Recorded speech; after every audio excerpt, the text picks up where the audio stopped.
Alors aujourd'hui au programme, c'était le 4e jour déjà de notre tournée de reportage dans la Nièvre.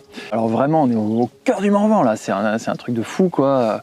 Et pour notre premier jour ici dans le Morvan, on a été faire la randonnée assez classique et bien connue du Saut de Goulou, qui se prend au départ de la commune de Saint-Brisson.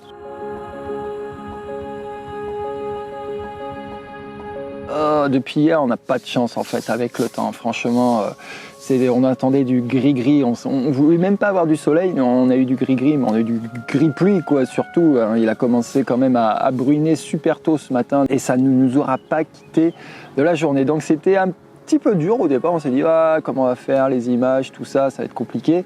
Et au final, j'ai complètement changé d'optique par rapport au temps, parce qu'à partir du moment en fait où on est entré à l'intérieur des forêts, voilà, c'était juste magique quoi.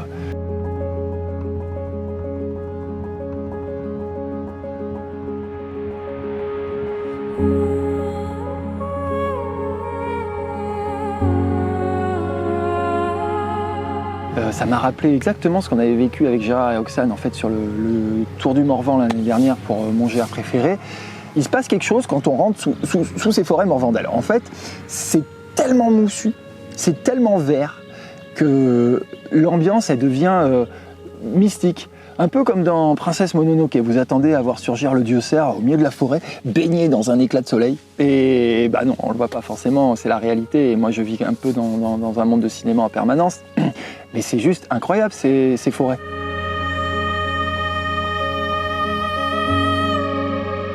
C'est super dépaysant, c'est quelque chose qu'on ne s'attendait pas du tout à rencontrer ici. Vraiment un territoire très passionnant, varié, super immersif. Ça c'est bien, c'est vraiment ce qui m'a marqué. Très calme et zen. L'entrée dans le bois, tout vert brillant là, c'était j'ai bien aimé ce passage. Alors après on est arrivé au menhir de Chevresse. Alors c'est pas un menhir qui a été fait par les hommes, ça s'appelle menhir parce que ça y ressemble, mais c'est complètement naturel. Ça semble absurde quand vous le voyez, vous dites non c'est pas naturel, c'est pas possible. Mais si enfin je tire ça de la maison du parc du Morvan, donc j'ai envie de croire que ces gens-là disent des choses sensées et qu'ils savent de quoi ils parlent. Donc non, il est totalement naturel. Apparemment, c'est super connu dans les milieux un peu druidiques français. Ça, je tiens ça également d'Alain de la maison du parc. C'est vraiment un endroit sapin à voir, surtout avec les gamins. Là, nous, on était avec un groupe de voyageurs du vacancier du Doubs. Les gamins ont investi le lieu et se sont bien amusés, aussi beaucoup avec Foulcan. Foulcan qui d'ailleurs, lui, c'est pas démonté. Hein. Le chien, il grimpe. C'est Patrick Edlinger version chien. Il grimpe sur les rochers. J'ai jamais vu ça. Donc le menhir Chevresse. Un chouette endroit. Complètement dépaysant. Pour le coup, là, très mystique. Ouais, mystérieux, tout ça. Ah ouais. En plus, avec le la dolmen derrière. Le dolmen. Très immersif, le coin. Ouais. Bon, pas mal, ça démarre bien. Ouais. Ok. Ouais, là, on est au taquet, là. Cool.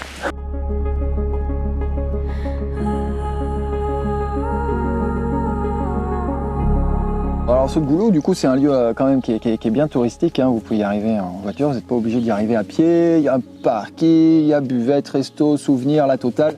Donc il y a tout ce qu'il faut pour justement les gens qui sont plutôt en famille. Il y a un petit circuit qui en fait le tour, qui a été aménagé il n'y a pas très longtemps. C'est une jolie petite cascade là qui vient un petit peu se jeter dans un petit écrin de rochers et de nature. C'est forcément hyper agréable. J'imagine quand il fait chaud, on a tous envie de piquer une tête dedans, mais je suis pas sûr que ce soit bien autorisé.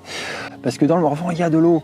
Hein, ça coule. C'est quand même, on se disait, on est en juillet, il y a des gens qui sont en train de cuire déjà sous la canicule. Et nous, on est bien. Là, il fait 16 degrés. Moi, je trouve qu'à cette époque où il y a une vraie réflexion sur...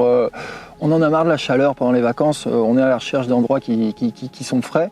Et ben franchement, le Morvan, ça fait 2 ans que je viens, 2 ans que je me dis ça s'y prête plutôt bien.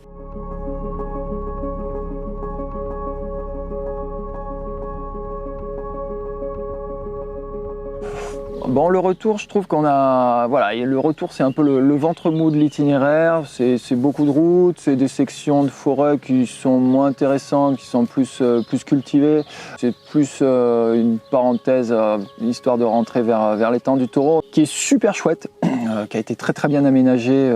Mais sinon, nous, on est arrivé, encore pas de bol, il s'est remis à pleuvoir. On a eu la pluie quand même une bonne partie de la journée. On a essayé de se découvrir, puis de se recouvrir, et puis on a essayé de sortir le stabilisateur pour faire de chouettes images. Et puis j'y arrivais pas, au bout d'un moment j'ai dit c'est mort, c'est cuit, aujourd'hui on n'y arrivera pas. Donc on n'a pas fait d'image ce jour-là à l'étang du Taureau, parce que ça aurait donné envie à personne, ça n'aurait pas fait honneur à la beauté du lieu qu'on a pu mesurer, nous, même sous la pluie. Donc on croise les doigts, parce que demain, apparemment, ça va commencer à se découvrir. Enfin, je crois. Maintenant, on n'est plus sûr de rien ici. Mais si ça se découvre, après la randonnée au lac des Sétons, c'est promis, je retourne là-bas à l'étang du Taureau et on fait les images comme ça, je vous montre et je les mettrai là au montage. Voilà. Ceci étant dit, à plus.